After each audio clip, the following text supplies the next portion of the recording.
écouter, soigner. La clinique, elle, continua de fonctionner normalement, mais son atmosphère semblait s'être adoucie. Le personnel avait compris que quelque chose avait changé, que deux âmes s'étaient trouvées sans éclat, sans bruit, et que cette union silencieuse influençait désormais l'énergie du lieu. Rémi, toujours aussi bavard, commentait parfois avec amusement cette fusion lente et sans explosion, comme il l'appelait. Clémence souriait sans répondre.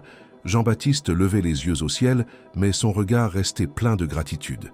Le soir, ils rentraient ensemble dans une petite maison qu'ils avaient restaurée près des collines. Une bâtisse simple, à l'abri du vent, entourée d'un potager et de rosiers sauvages. Ils cuisinaient, écoutèrent de la musique, lisaient, à deux voix, ou restaient simplement assis à regarder la lumière tomber sur les champs. Parfois, ils parlaient de Lyon, de Paris, de ce qu'ils avaient laissé. Pas pour se plaindre, mais pour se souvenir sans douleur. L'amour qu'ils partageaient n'était pas spectaculaire. Il n'était pas fait de promesses exaltées, ni de gestes éclatants. Il était quotidien, précis, solide. Il se manifestait dans un regard, dans une tasse de thé posée sans mots, dans une couverture tirée pendant la nuit. Il était là, dans la continuité d'un geste, dans la permanence d'une présence. Il ne cherchait pas à guérir ce qui ne pouvait l'être. Il acceptait, accueillait, avançait. Les gens du village commencèrent à les appeler les nouveaux, non pas parce qu'ils étaient encore étrangers, mais parce qu'ils incarnaient quelque chose de neuf, de régénéré. On les saluait avec naturel, on leur confiait des enfants à soigner, des douleurs à apaiser. Ils n'étaient plus des figures à cacher, des mystères à percer. Ils étaient devenus des piliers à leur manière, discrets mais stables.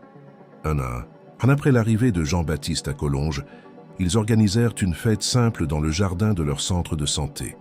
Quelques tables, des plats partagés, des instruments de musique, des rires. Clémence portait une robe claire, les cheveux relevés à la va-vite. Jean-Baptiste riait à une blague de Rémi, un verre de limonade à la main. Aucun discours, aucun projecteur, juste la vie, paisible, concrète, partagée. Il jeta un regard vers Clémence à quelques pas de lui, en train d'aider une fillette à accrocher un dessin sur un mur. Elle leva les yeux, le vit, lui adressa un sourire silencieux. Il sut alors, sans besoin de mots, que tout ce qu'il avait cherché depuis tant d'années, depuis tant de villes, de voyages, de décisions, se trouvait là, dans ce sourire, dans ce moment, dans cet amour né sans prévision, sans artifice, simplement l'amour.